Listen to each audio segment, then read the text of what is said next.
So hi, my name is Emmanuella Aboa. I am a wife and we've been blessed with 4 children.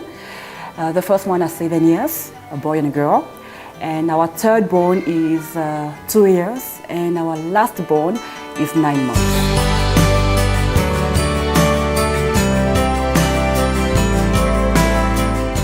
I am also the author of a book called Living and Raising a Family in the 21st Century. Well, the book came about really from my own experience. I was born and raised in a mixed family. My mother is Muslim and my father is a Christian. And unfortunately it did not work out, but they've raised amazing children and we are really blessed to have them in our lives. And like I said, my company also deals with corporate training and we also train young people.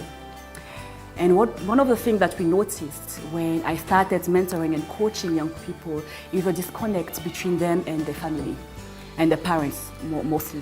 You will notice in certain cases that you have a child or a teenager who is about 15 or 16 years of age. He has all the latest gadgets. When you talk about phones, tablets, but now when you start asking him about the relationship between him and his parents, he will tell you, my father is an ATM. I don't know when I last met my mom, I last seen my mom.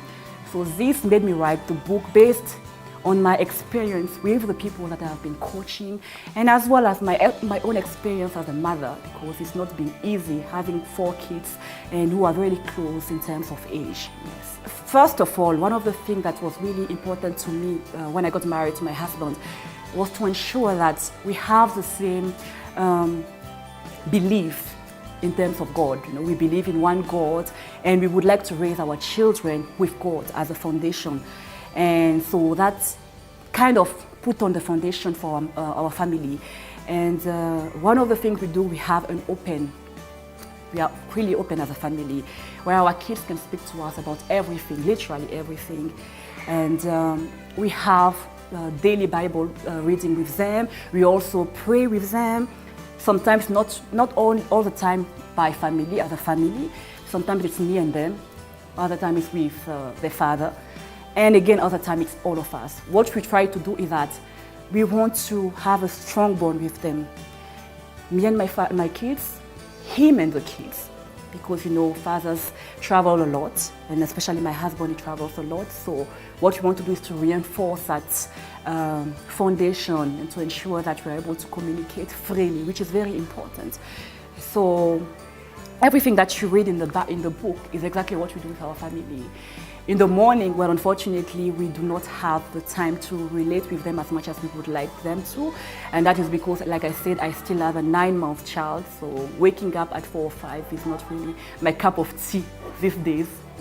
But what we do is that when they come back from school, I leave work early to ensure that I spend time with them. We do homework, we read the Bible, we talk about our days.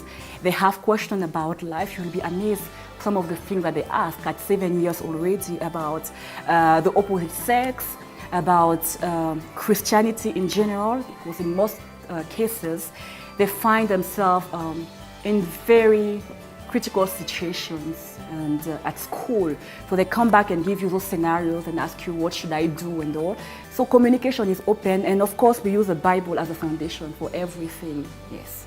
The way you perceive the world is not the way they perceive the world. And you have the 2 years who has his expectation of how life should be. And you have the 7 years who are growing so fast and also have expectation. Sometimes I look at my daughter or my son and I wonder, where did time go? Because of some of the mannerism and the things that they say, which is completely amazing. And they are no longer my little kids. They are grown, indeed.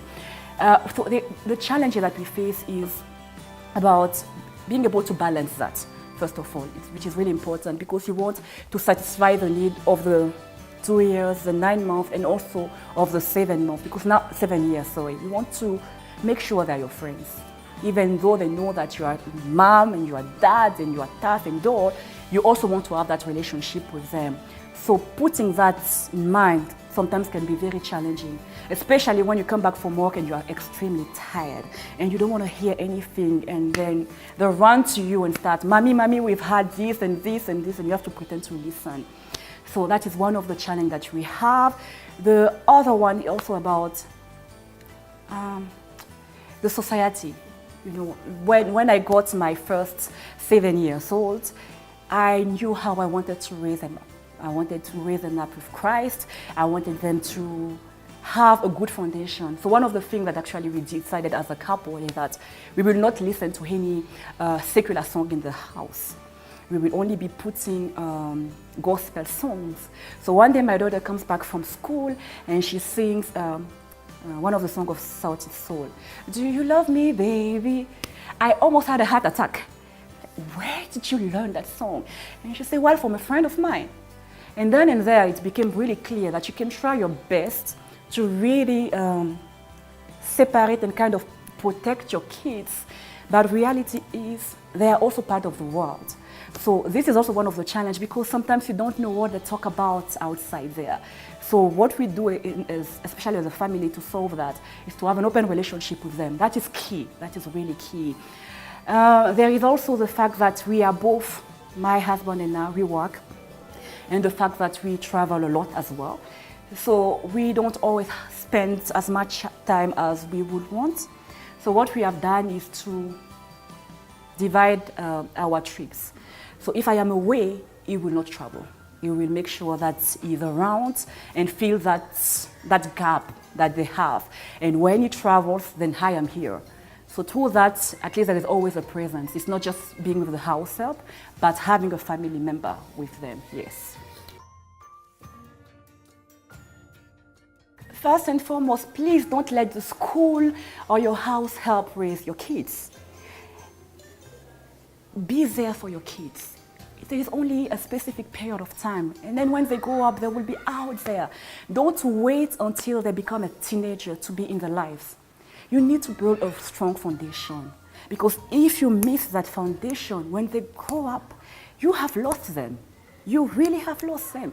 But once you build that foundation, pray with them every day, talk to them all the time, be in their lives, then what happens is that even when they grow up, and I pray God they don't, but even if they decide to go around and lose the Christian life that we have raised them to have, they will always remember eventually the foundation that you've put in them. They will always remember at one point the things that you used to tell them about God, about the examples in the Bible, Joseph, Moses, everything, and they will come back. And this, when the Bible says, teach your kids right, so that they can know the Bible and come back, and even when we beating them up and all, that God knew what he was saying.